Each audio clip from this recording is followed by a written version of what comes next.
Welcome back to Zorilla HOA Stories. Drop your country or city name in comments. Chapter 1. The Land Disturbed. Daniel Carter woke before sunrise to a low, heavy rumble. At first, he thought it was thunder rolling across the hills. But the sound didn't fade. It grew sharper, closer, and unnatural. He pushed open his bedroom window. The morning air carried dust. Beyond the trees, lights flashed. Engines roared. Metal clashed against stone. Daniel's chest tightened. On my land?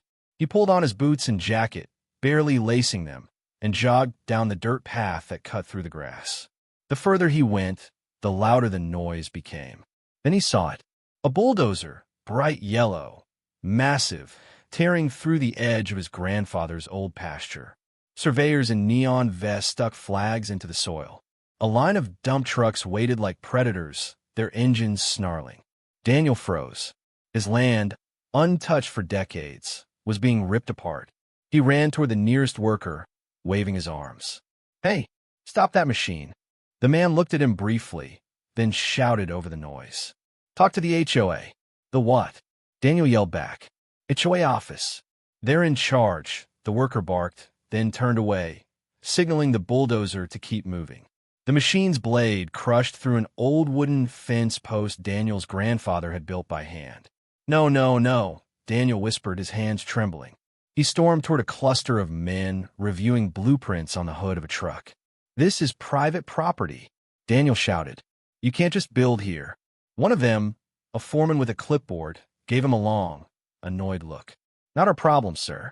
HOA cleared it. "You'll have to take it up with them." Daniel's throat went dry.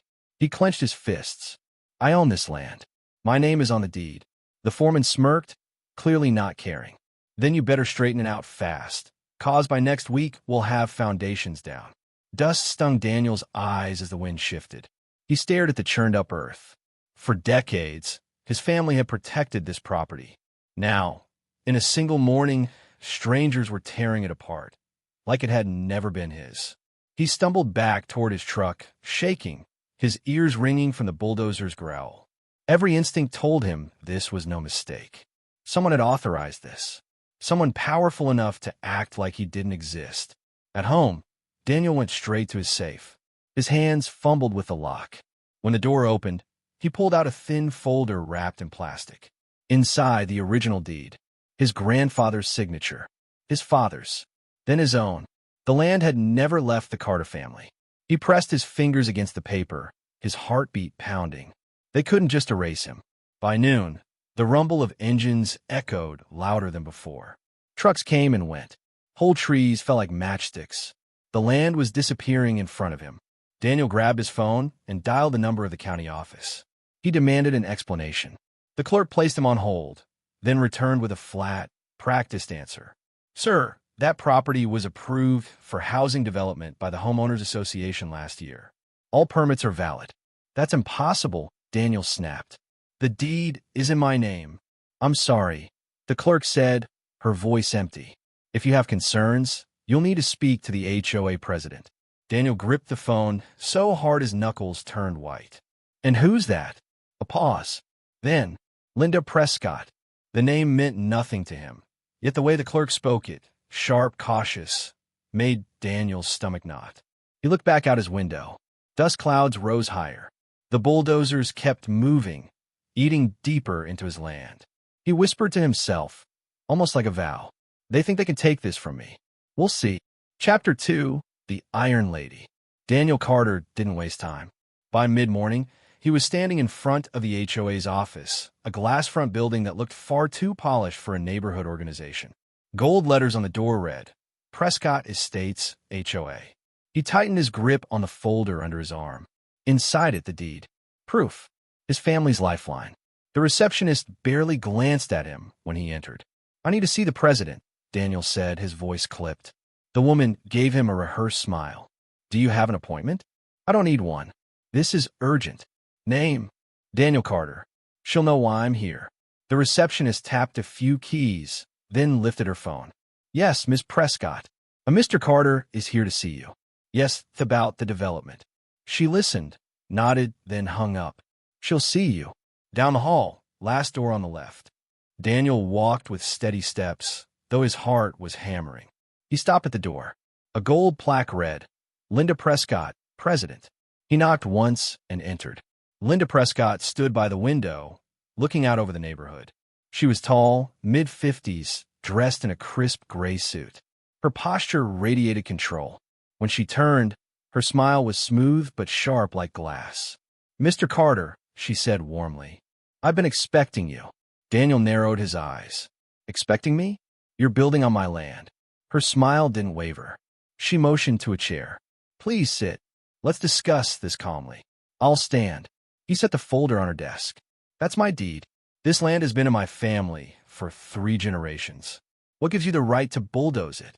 Linda opened the folder, glanced at the deed as if it were nothing more than an old receipt, then closed it with a single tap of her manicured hand. "This is outdated.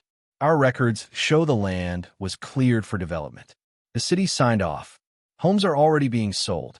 Daniel's voice rose. "You can't just ignore legal ownership. This is mine. Look at the signature. Look at the date. It's valid." Linda leaned back in her chair, crossing her arms. Her eyes were cold. "Mr. Carter, you're clinging to paper and sentiment. Progress doesn't stop for nostalgia. The homes will be built. The families will move in. You're wasting your time fighting something that's already finished." Daniel slammed his fist on the desk. "Finished? They just started, and I'll fight every inch of it." Linda tilted her head slightly, her tone still calm, but sharper now. "Be careful. This development is larger than you realize. You're not just up against me. City council, contractors, investors. Everyone wants this expansion. You, one man, can't stop it." "I don't care who stands behind you," Daniel shot back. "The deed proves the truth, and the truth will come out." Her smile thinned. "Then I suppose we'll see whose truth matters in the end." Silence filled the office. Daniel could feel her watching him, measuring him, as if she were studying an opponent she expected to crush. He grabbed the folder and turned to leave. At the door, Linda's voice stopped him. "Oh, and Mr. Carter?" He paused, glancing back. "You may find that lawyers and officials suddenly don't return your calls. That happens sometimes when people challenge things they shouldn't." Daniel stared at her, the weight of her warning sinking in. She wasn't just confident, she was powerful. And she wasn't bluffing. He clenched his jaw, opened the door, and walked out without another word. By the time he stepped outside, the sound of construction was louder than ever. He could see dust clouds rising in the distance, his land already being transformed. His grip on the folder was so tight it bent at the edges. He muttered to himself, a promise and a threat all in one. "They'll regret underestimating me." That night, Daniel sat at his kitchen table, papers spread everywhere. He made calls, left messages, tried to reach county officials. Every reply was the same: delays, excuses, silence. It was exactly as Linda predicted. As the sun set, his phone buzzed with a text from a number he didn't recognize. "Stop fighting. Sell and walk away. Last chance." Daniel's blood ran cold. His eyes flicked to the window. For a moment, he thought he saw headlights lingering at the end of his driveway before pulling away into the dark. He realized this wasn't just about land. It was about power, intimidation, and control. And Linda Prescott was at the center of it all. Daniel leaned back, fists clenched, his voice low and steady. "You want a war? Fine. You've got one." Chapter 3. Shadows on Paper. Daniel barely slept that night. Every time he closed his eyes, he saw bulldozers tearing through his grandfather's pasture.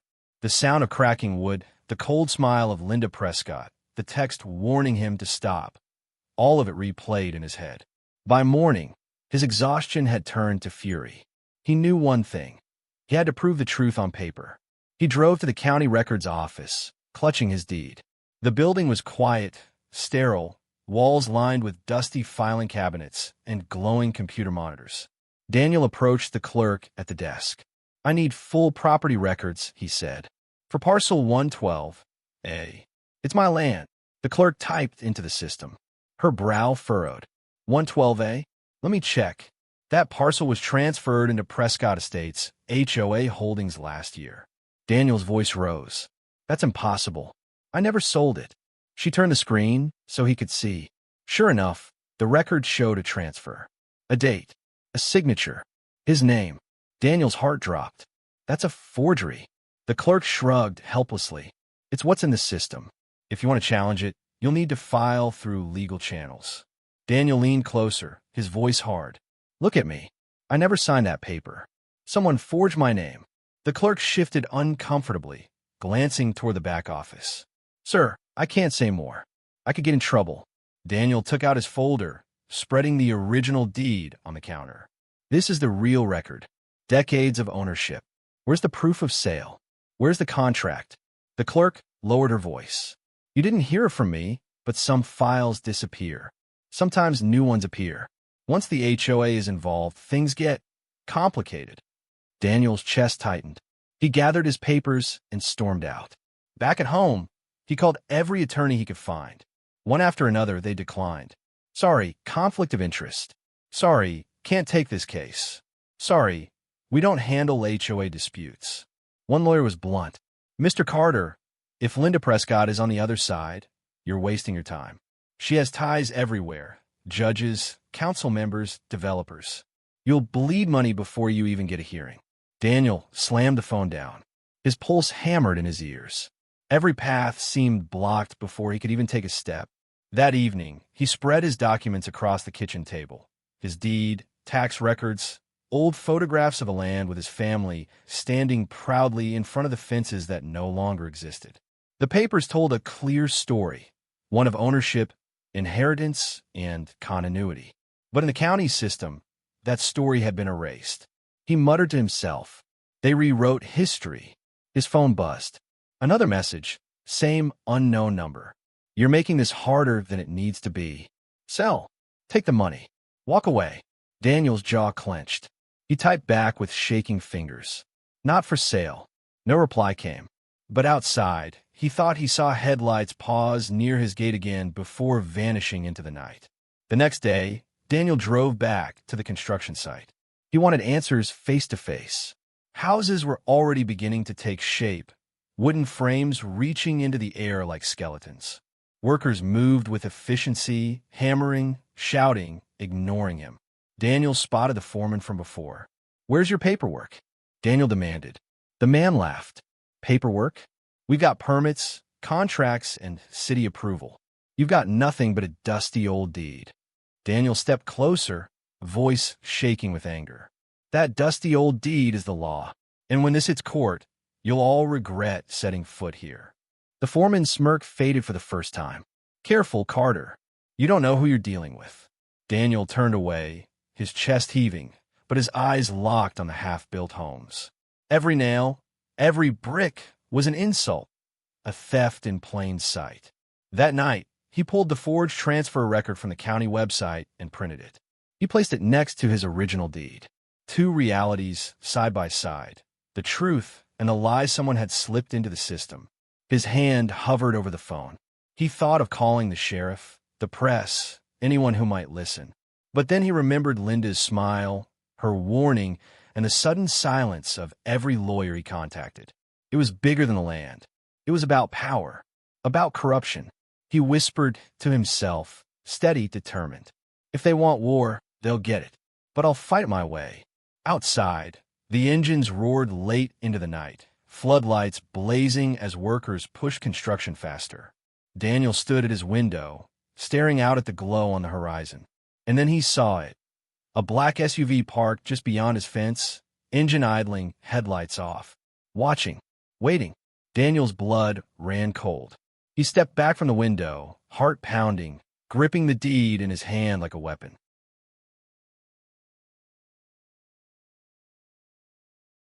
Chapter 4. Whispers in the Neighborhood. The black SUV was gone by morning, but Daniel couldn't shake the feeling of eyes on him. Every creak of his porch, every crunch of gravel in the driveway made his nerves tighten. By noon, he decided he couldn't fight this battle alone. If Linda Prescott had buried him under fake paperwork, maybe someone in the neighborhood had seen her tricks before. Someone had to know the truth. He drove into Prescott Estates, the very neighborhood Linda ruled. The streets looked like something from a real estate brochure. Manicured lawns, fresh paint, cars shining in perfect driveways. But behind the trimmed hedges, Daniel sensed unease. Curtains shifted as he passed. People watched, then quickly disappeared. He stopped at a corner where a man in his 60s was watering flowers. "Excuse me," Daniel said, stepping out of his truck. "Do you live here?" The man froze, hose dripping over his shoes. He looked Daniel up and down, cautious. "Yes. What?" "My name's Daniel Carter. The HOA's building on my land. I need help." The man's eyes darted toward the nearest house, then back. His voice dropped to a whisper. "Don't talk too loud. Someone's always listening." Daniel frowned. "What do you mean?" The man shut off the hose, motioning him closer. "Linda Prescott doesn't just run this place. She owns it. Not legally, but, she's got the city council in her pocket, police chief too. People who cross her," he stopped, shaking his head. "It never ends well." Daniel leaned in, urgent. "I have proof. A deed. They forged the records. If I take her to court, will anyone stand with me?" The man's shoulders sagged. "Son, you'll be standing alone." He glanced nervously at a security camera fixed to a streetlight. "And if she finds out we talked, I'll be next." He dropped the hose and walked quickly inside, slamming the door. Daniel's frustration boiled. He knocked on more doors, but each conversation ended the same. Fear. Silence. A mother with 2 kids whispered through a cracked door. "We pay fines for things we never did. She threatens us if we complain. Please, don't drag us into this." An older woman pulled her blinds shut as soon as Daniel mentioned Linda's name. One man finally said it outright. "She'll ruin you. She always does." By late afternoon, Daniel felt like a ghost wandering enemy territory. Everyone knew the truth, but no one dared speak it fully. He was about to leave when he heard someone call softly from behind. "Mr. Carter." Daniel turned. A younger man, maybe 30, stood by a garage. He wore work clothes, paint stains on his hands. His eyes were wary, but not hostile. "Yeah?" Daniel asked. The man checked the street before speaking. "Name's Mark. I work maintenance around here. I heard what's happening." Daniel stepped closer. "Then you know what she's doing." Mark nodded, lowering his voice. "Everyone does. She's been grabbing land for years. Fakes signatures, pressures families to sell, uses city permits to cover it up. But your case," he hesitated. "Yours is bigger. 200 homes. That's millions. She won't back down." Daniel's fists clenched. "Then I'll force her down. But I need evidence." Mark glanced toward the main office building. "There's evidence. She keeps files, contracts, payoffs." But his voice trailed off. "But what? If you go digging, you won't just be fighting her. You'll be fighting everyone feeding off her deals. And believe me, there are plenty." Daniel stared at him. "Will you help me?" Mark swallowed, his eyes full of conflict. Finally, he nodded once. "I'll try. But if she finds out..." A sudden sound cut him off. A black SUV turned onto the street, rolling slowly past them. Mark's face went pale. "Go. Now. Don't talk to me here again." He disappeared into his garage, the door slamming shut. Daniel watched the SUV crawl by, windows tinted black, the same kind he'd seen outside his house. By the time Daniel drove home, the sun was dipping low, throwing long shadows across his fields. The construction site was lit with floodlights, workers hammering late into the night. The skeletons of houses stretched higher, invading his land like an army. He stood by the fence, fists clenched. Linda had the neighborhood too afraid to speak, officials too corrupt to care, lawyers too scared to take his case. But now he had a crack, Mark, a man on the inside. As he turned toward his house, his phone buzzed with another message. "Last warning. Stop, or you'll regret it." Daniel stared at the glowing screen, his face hard. Then he looked back at the construction site, at the homes rising where his grandfather's fences once stood. He whispered into the night, "You've taken my land. Now you're coming for me. But you'll see I won't break." Behind him, the roar of the bulldozers carried on into the darkness. Chapter 5. A Lawyer Vanishes. The next morning, Daniel sat across from his attorney, Richard Kane, in a downtown office. The blinds were drawn, the room heavy with stale coffee and paper stacks. Richard had been his family's lawyer for years, steady, reliable, always on Daniel's side. But today, He wouldn't meet Daniel's eyes. "You brought me the deed," Richard said slowly, tapping his pen against the folder. "I checked it. It's authentic." But what?" Daniel pressed, leaning forward. Richard exhaled, rubbing his temples. "The county's records don't match. The system shows your land was sold 10 years ago, legally transferred to a development fund that happens to tie back to Prescott Estates." Daniel slammed his fist on the desk. "That's impossible. My father never sold it. The deed proves it's mine."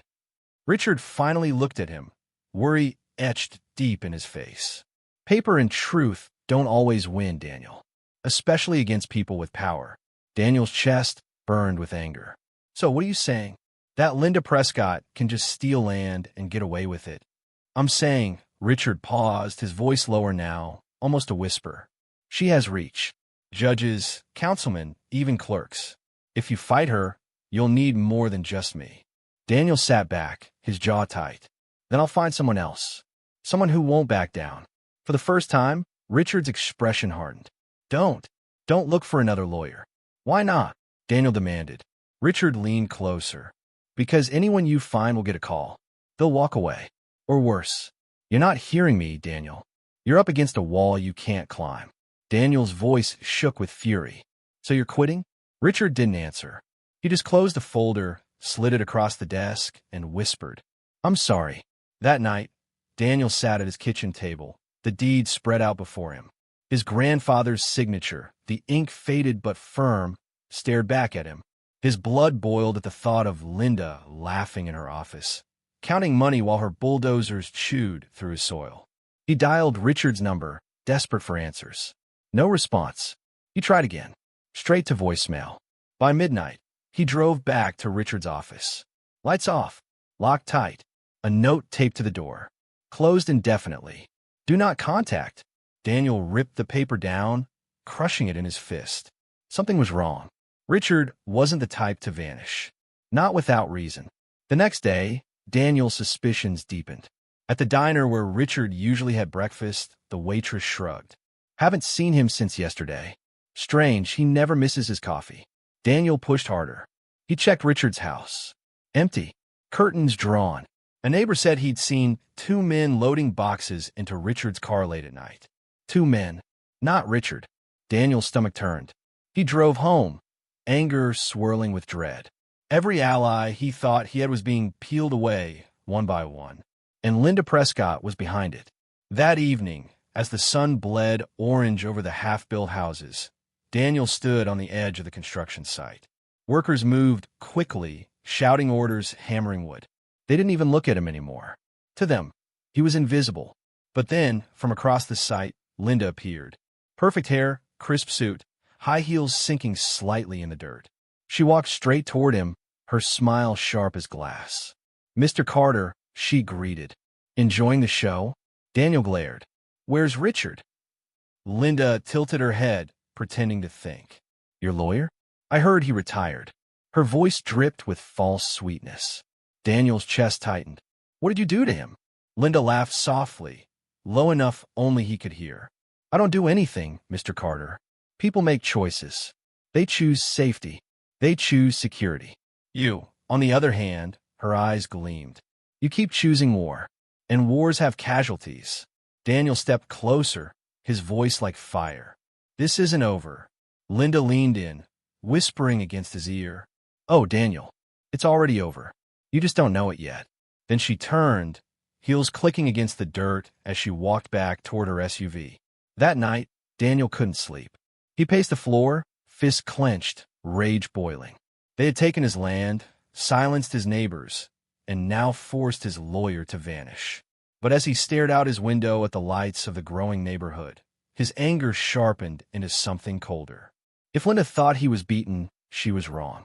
He didn't need a lawyer to fight her. Not yet. He needed patience. He needed proof. And he needed a watch. Because if she had the city, the HOA, and even the law on her side, then Daniel Carter would fight with the one thing she couldn't control: time. As he turned back inside, his phone buzzed again. A single message, no name attached. "You're next." Daniel froze, the glow of the screen burning into his eyes. He didn't delete it. He didn't reply. He simply whispered into the silence. Then come for me. Outside, the hum of machinery carried through the night as the skeletons of 200 homes rose higher on his stolen land. Chapter 6, 200 Homes Rising. By midsummer, Daniel's land no longer looked like land. It looked like a city. Rows of houses rose from the dirt, roofs half-finished, walls framed by beams and nails. Gravel roads cut across the fields where his grandfather once plowed. Street lights stood like soldiers, waiting for power. Every morning, Daniel woke to the roar of engines, the hammer of nails, the shouting of foremen. Every night, the floodlights glared until dawn, washing his land in harsh white. His once quiet farm had become a battlefield he couldn't stop.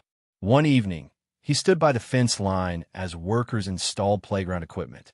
Swings, slides, a bright plastic jungle gym. He could almost hear children's laughter in the future, running across soil where his father had planted corn.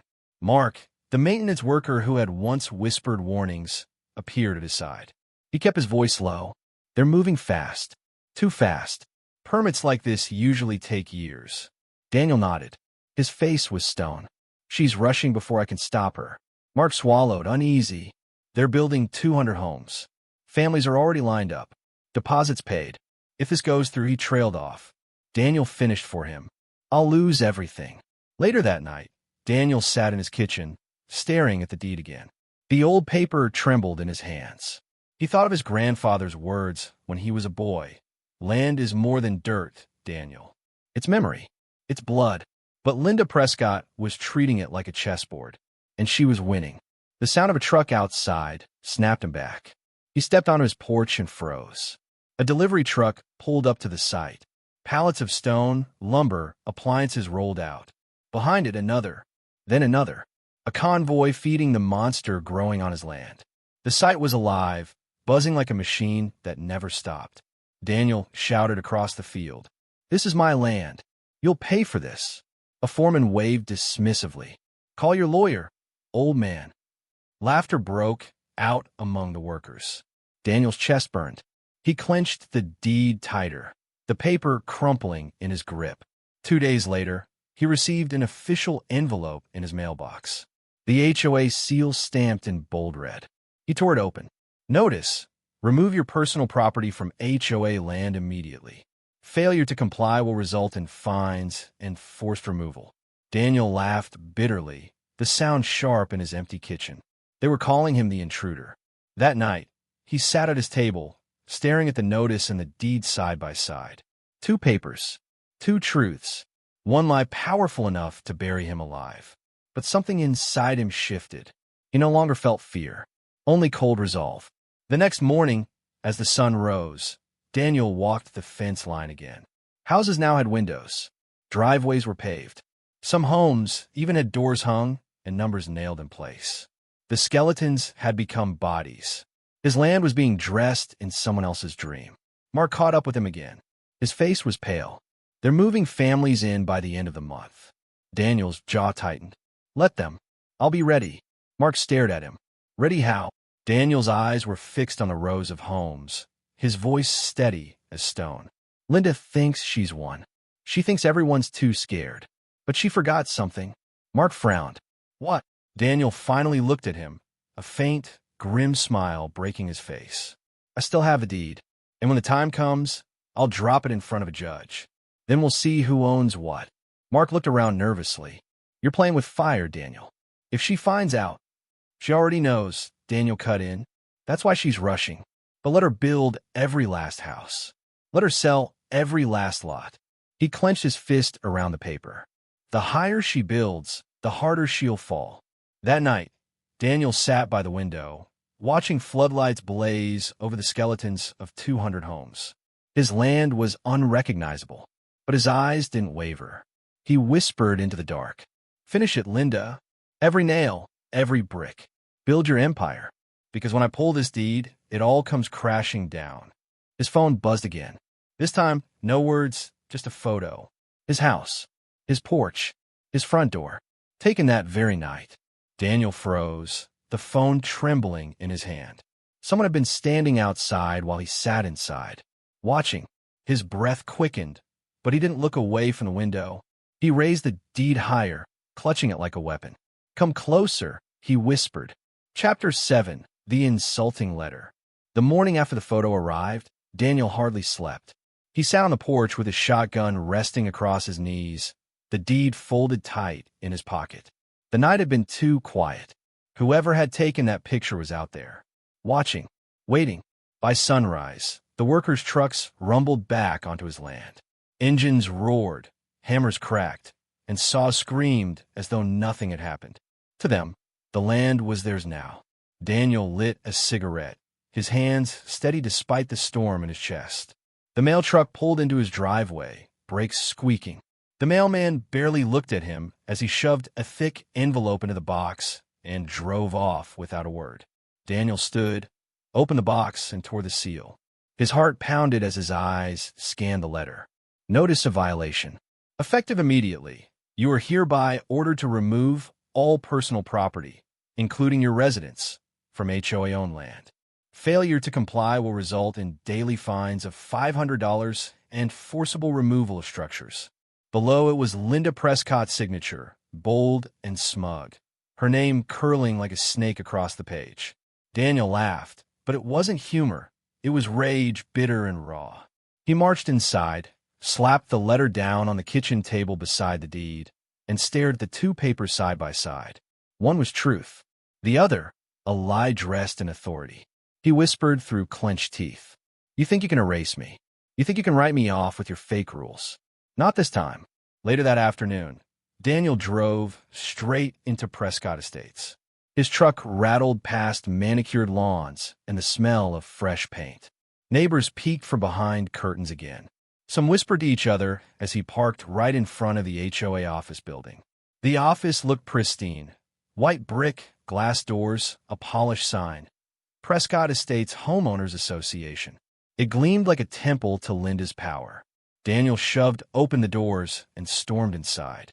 Linda Prescott sat behind a polished oak desk, dressed in her usual suit, hair perfect, a gold watch glinting on her wrist. She didn't even flinch when Daniel entered. She smiled, cool and calculated, as if she had been expecting him. "Mr. Carter," she said smoothly. "What a surprise." Daniel slammed the notice on her desk. "You're insane. This is my land, my house. My family's name is on the deed, and you dare tell me to leave?" Linda glanced at the paper as if it were an insect she could brush away. Yes, the Carter deed. I've heard enough about it. But unfortunately for you, Mr. Carter, the county records disagree. And as you know, the law respects what is filed, not what is framed in some old drawer." Daniel leaned forward, his voice sharp. "That deed is real. My grandfather signed it. My father kept it safe. You forged your way in, and you know it." Linda's smile widened, her eyes glinting with cruelty. "Even if that were true, tell me, who would believe you? Your lawyer abandoned you. Your neighbors are terrified of me. Judges dine at my table. You're one man screaming into the wind." Daniel's chest heaved. "You've built 200 homes on stolen land. When I show that deed in court, every brick will come crashing down on your head." Linda chuckled softly, almost pitying. "Oh, Daniel, you poor, stubborn fool. Do you know what happens if you take me to court? You'll drown in fees. Years of your life wasted. And even if, by some miracle, you win, you'll be hated by every family moving into those homes. You'll be the villain who destroyed their dream." She leaned closer, lowering her voice to a whisper that cut like glass. "You'll stand alone. And when you lose, you'll lose everything." Daniel locked eyes with her. His voice was steady now, cold as stone. "Better to lose fighting than to live as your puppet." For the first time, Linda's smile faltered. Just slightly. Daniel turned and walked out. The notice crumpled in his fist. Neighbors stood on their porches, watching silently.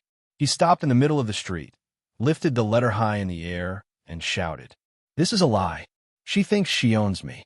She thinks she owns all of you. But I swear, I'll take this fight to the very end. And when I do, she'll pay for every nail driven into my land." The silence was heavy. Some neighbors looked away. Others shut their doors quickly. But a few stayed, their eyes lingering on Daniel with something more than fear, something like hope. That night, Daniel sat by the window, floodlights from the construction site blazing across his fields. His hands trembled, not with fear, but with determination hardening like steel. He unfolded the deed one more time, running his fingers over the faded ink. His grandfather's name, his bloodline, his right. Linda thought she had stripped him of everything, but she had made one mistake.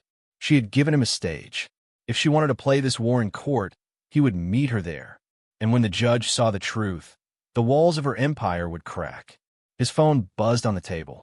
Another message, short and sharp. Court summons delivered tomorrow. Be ready. Daniel smiled grimly, his reflection hard in the window glass. Finally, the battlefield was chosen. He whispered into the dark, his voice steady as iron. Let's finish this.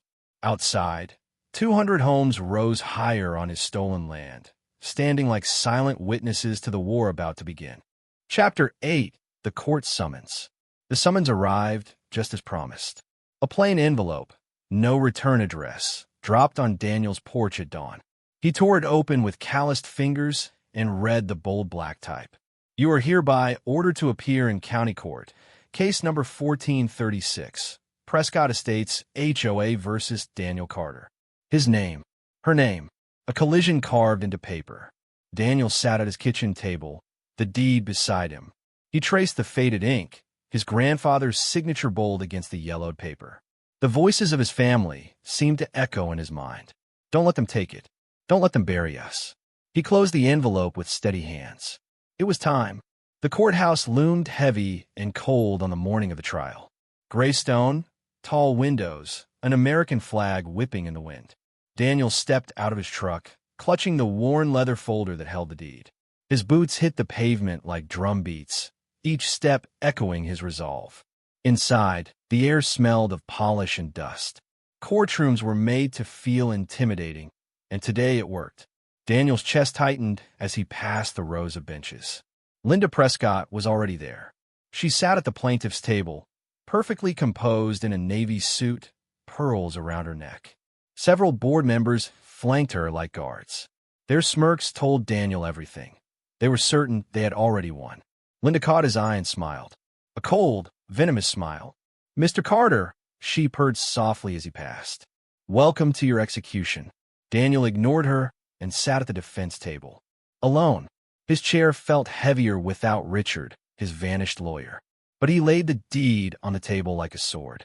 The judge entered, a stern woman with sharp eyes and a voice that carried like thunder. Court is now in session. Prescott Estates HOA versus Daniel Carter. The gavel struck. The war had begun. Linda's lawyer, a sleek man in a tailored suit, rose first. His voice dripped with confidence. Your Honor, this is a simple case. The defendant, Mr. Carter, is unlawfully occupying land owned and managed by Prescott Estates. Our records, certified by the county clerk, prove the property was transferred years ago. The defendant refuses to vacate, despite notices and fines. He turned, gesturing toward Daniel with a practiced sneer. This man is squatting. Nothing more. Gasps and murmurs rippled through the small crowd of spectators. Daniel clenched his fists but stayed silent. He knew his turn would come. Linda's lawyer continued. We ask the court to enforce immediate removal of Mr. Carter's structures and award damages for his interference in construction and community operations. When he sat, Linda leaned back in her chair, smug and relaxed. The judge looked at Daniel. Mr. Carter, do you have counsel? Daniel stood, his voice firm. No, Your Honor. I stand for myself. A flicker of surprise crossed the judge's face, but she nodded. Proceed. Daniel stepped forward, holding up the deed. His voice rang steady, carrying the weight of generations. My family has lived on this land for over 70 years. This deed proves it, signed by my grandfather, passed to my father, and now to me. This is not HOA land. It never was. He laid the deed on the evidence table. They forged their way into county records. They built 200 homes on property that isn't theirs. And now, they call me the trespasser. Linda's lawyer jumped to his feet. Objection. This so-called deed is outdated, irrelevant, and unverified. The judge raised a hand. Objection noted. The document will be reviewed. Daniel turned, locking eyes with the crowd. His voice grew sharper. They've silenced my neighbors with fear. They've bought off lawyers, pressured officials, and buried truth under money. But paper doesn't lie. This deed is real. And when the truth comes out, their empire crumbles. For the first time, Linda shifted in her seat. The judge leaned forward. Mr. Carter, can you prove the authenticity of this deed? Daniel took a breath. Yes, Your Honor. The deed is notarized, recorded before any so-called transfer. The signatures match my grandfather's records, and I've gathered testimony from county employees who saw discrepancies in the files. A stir moved through the courtroom. Linda's smile faltered, but her lawyer jumped back in. Your Honor, this man is desperate. He clings to a piece of paper, while our clients have official, modern records certified by government offices. The deed he waves around is sentimental, nothing more. Daniel snapped. Sentimental? This is blood and soil. You paved over graves, tore down fences, and built houses on lies. The judge's gavel struck hard. Order in the court. The room went silent, tension thick enough to choke. For the rest of the day, the arguments clashed like swords. Linda's side presented glossy documents, digital transfers, city permits. Daniel countered with his deed, maps, and his unshaken voice. Every word felt like a nail, every rebuttal like a hammer. By evening, the judge finally leaned back, face unreadable. This case will not be decided today. Evidence must be authenticated. Witnesses will be called. We reconvene in 2 weeks. The gavel slammed. Relief and fear collided in Daniel's chest. He had bought time, nothing more. Linda stood as the courtroom emptied. She walked past Daniel, close enough for him to feel her perfume, her words a blade in his ear. You may have delayed me, she whispered, but you won't stop me. 2 weeks, Carter. That's all you've got. And when this ends, you'll wish you left quietly. She brushed past him, pearls glinting under the fluorescent lights. Outside, the evening sky was bruised purple, storm clouds rolling in. Daniel stepped onto the courthouse steps, the deed clutched tight against his chest. Reporters swarmed, shouting questions. Cameras flashed. Mr. Carter, are you really claiming the HOA stole your land? Do you think you can win against Prescott Estates? Are you prepared to evict 200 families? Daniel said nothing. He pushed through the crowd, eyes set on the horizon.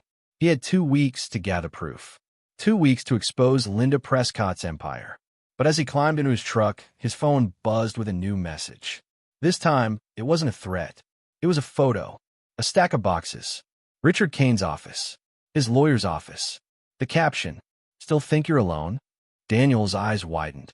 His grip tightened on the wheel. Whoever sent this knew more than they should. Maybe Richard hadn't abandoned him. Maybe he had been forced into silence. The storm broke overhead, rain hammering the windshield. Daniel whispered into the dark cab of his truck. 2 weeks. That's all I need. And as lightning cracked across the sky, he drove into the storm, knowing the next move had to be bold enough to shatter Linda's walls once and for all. Chapter 9. The Deed Unveiled. 2 weeks passed like a slow bleed. Each day, Daniel rose before dawn, combed through records, and hunted for the truth. The mysterious photo of Richard's office never left his mind. Someone wanted him to dig. By the morning of the hearing, Daniel was ready. His folder was heavier now. The deed, notarized affidavits, copies of land surveys, and one crucial piece he had uncovered at the county archives. A missing transfer page that proved the HOA's documents were tampered with. The courthouse steps were crowded with cameras again. News had spread. Reporters shouted, "Is today the end of the HOA? And will you evict 200 families?" Daniel ignored them and walked inside, shoulders squared, the weight of generations at his back. The courtroom was packed tighter than before. Neighbors, homeowners, journalists, all waiting for a verdict. Linda Prescott sat at her table, pearls gleaming, her face calm, but her eyes sharp as blades. Her lawyer whispered something in her ear, and she smirked. She looked like a queen waiting for the executioner's axe to fall. The judge entered. Court is now in session. We will hear final arguments in Prescott Estates, HOA versus Daniel Carter. The gavel struck. Silence blanketed the room. Linda's lawyer rose first. His voice was smooth, rehearsed. Your Honor, nothing has changed. Our clients built this community legally. Their records are clear, certified, and filed with the county. Mr. Carter is one man clinging to an old paper and a fantasy. The HOA has invested millions, provided homes for families, and cannot be punished for a baseless claim. He spread his hands, confident. We ask the court to dismiss this nonsense and enforce immediate removal of the defendant. Applause rippled through the HOA side of the room. Linda leaned forward and whispered loudly enough for Daniel to hear. Enjoy your last day here. Daniel stood slowly. He carried his folder like a weapon. He walked to the center of the courtroom, met the judge's eyes, and spoke. My grandfather cleared this land with his own hands. My father died working it. And now, 200 homes stand on soil that was never theirs to take. He opened the folder and lifted the deed. This isn't fantasy. This is law. Recorded in 1952, notarized, witnessed. This deed predates Prescott Estates by 50 years. Linda's lawyer shot up. Objection. Irrelevant, outdated. The judge cut him off. Overruled. Let him continue. Daniel laid out the affidavits one by one. These are statements from county employees. They saw files go missing. They saw Prescott representatives requesting sealed records. They signed these under oath. The crowd murmured. The judge leaned closer. Finally, Daniel pulled out the last document, the one he had found hidden deep in archives. And this, he held it high. This is the missing transfer page. The one that was supposed to prove the HOA bought this land. He placed it on the table. The page was blank where signatures should have been. No signatures. No authorization. Just a page slipped into the records to make it look clean. Gasps filled the room. Linda's face finally cracked. Her lawyer scrambled to respond. This is absurd. That page could be forged, Your Honor. The defendant clearly manufactured this. Daniel cut him off, his voice rising. Then explain why this page was sealed in the county archives under restricted access. Explain why Richard Kane, my lawyer, went missing the day after he prepared to use it in court. The room froze. Even the judge sat straighter. What do you mean missing? The judge asked. Daniel's jaw tightened. 2 weeks ago, Richard disappeared. His office was cleaned out overnight. I received a photo from someone who wanted me to keep digging. This isn't just fraud. It's cover-up. A heavy silence fell. Linda's pearl necklace trembled against her collarbone. The judge spoke, her tone sharp. These are serious allegations. Mr. Carter, do you have evidence connecting the plaintiff to your lawyer's disappearance? Daniel held up the photo. Not yet, but someone out there knows. And they're watching this trial. He scanned the crowd, wondering if the sender was sitting among them. Linda's lawyer barked, desperate now. This is theater. Nothing more. Your Honor, this man is trying to derail the court with conspiracy. But Linda suddenly slammed her hand on the table. Enough. The courtroom jumped at the sound. Her eyes burned at Daniel, her mask slipping. You think you've won with scraps of paper? You think anyone will care when 200 families are forced from their homes because of you? You're not saving history, Carter. You're destroying lives. Daniel stared back, steady. You destroyed them the moment you built on stolen ground. The silence that followed was suffocating. The judge rose. This case requires further review. The evidence presented here is too substantial to ignore. I am ordering a full investigation into Prescott Estates' land records and business practices. Until then, no evictions or demolitions will be enforced. Court is adjourned. The gavel came down like thunder. The room erupted. Reporters rushed out. Neighbors shouted. Cameras flashed. Daniel sank into his chair, his body trembling with exhaustion and rage. Linda stood rigid, her face pale, her pearls glistening under the lights. She leaned close to her lawyer, her voice a hiss, but Daniel caught every word. If that missing page sees daylight, everything burns. Then she turned, her cold eyes locking on Daniel. This isn't over. She walked out, her heels striking the floor like gunshots. Daniel gathered his papers, but his phone buzzed again.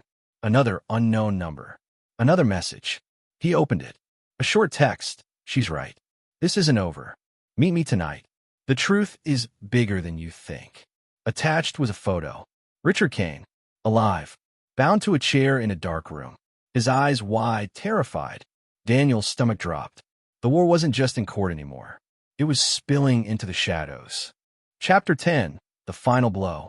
The courthouse was silent as Daniel walked in, the deed clutched tight in his hand. His boots echoed against the marble floor. Richard Kane, pale and still weak from his captivity, walked beside him.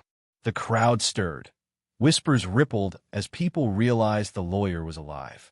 Linda Prescott was already seated. She wore her sharpest suit, pearls glittering at her throat, but her eyes betrayed her. For the first time, she looked cornered. The judge entered. The gavel struck. Court is now in session. Linda's lawyer rose first, his voice strained. Your Honor, this circus has gone on long enough. My clients lawfully acquired and developed the land. Mr. Carter clings to an outdated deed, nothing more. Families are waiting to move into homes. He wants to destroy their lives for his pride. He sat quickly, sweat glistening on his forehead. Linda leaned toward Daniel, her voice sharp but quiet. You won't win. Not today. Daniel didn't answer. He stood and carried the deed to the center of the courtroom. His voice was steady. This paper is not pride. It's truth. My family signed it in 1952. The land was never sold, never transferred. The HOA's documents are forged.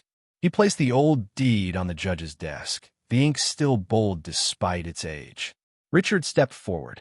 His voice cracked but held strong. I was hired to prove this deed. I found missing pages of the county office. Records altered, signatures missing. And when I refused to ignore it, I was taken. Prescott's people tried to silence me. The room gasped. The judge's gavel pounded for order. Linda stood, her face flushed with fury. Lies. All of it. Do you think anyone believes this man? He's desperate. He's bitter. Carter wants to tear down 200 homes. He wants to make every family here homeless. Daniel faced the crowd, his voice rising. No, I want the truth. I want justice. You all were lied to, stolen from, used. And she, he pointed at Linda, built her empire on a lie. The gallery erupted with shouts. Some people cheered. Others yelled in anger. The judge hammered the gavel again. Order! Order! She turned to Daniel. Mr. Carter, do you have further evidence? Daniel held up the missing transfer page. Yes. This is the document the HOA used to claim ownership. Look at it. No signatures, no sale. Nothing. It's fake. He handed it to the bailiff, who carried it to the bench. The judge studied it for a long moment. The silence was suffocating. Finally, she looked up. This court recognizes the Carter deed as valid. The Prescott claim is suspended pending criminal investigation into fraud. Effective immediately, Daniel Carter is recognized as the lawful owner of the disputed land. The gavel came down like thunder. The room exploded. Reporters scrambled for the doors. Neighbors shouted. Some cried out in relief. Others cursed, afraid of what would happen to their homes. Linda stood frozen, her hands trembling. Then she whispered, venom dripping from every word. You think this is victory? You think this ends me? Police officers stepped into the courtroom, moving toward her table. One spoke firmly. Linda Prescott, you are under investigation for fraud and tampering with records. You need to come with us. The crowd gasped again. Cameras flashed. Linda straightened her pearls, her face hardening. She let the officers take her arms, but her eyes never left Daniel. This isn't over, she hissed. Not by a long shot. Outside the courthouse, the crowd swarmed Daniel. Reporters shoved microphones at him. Neighbors pleaded for answers. Richard stayed close, guarding him as best he could. Daniel lifted the deed above his head. This is the truth. My land. My family's name.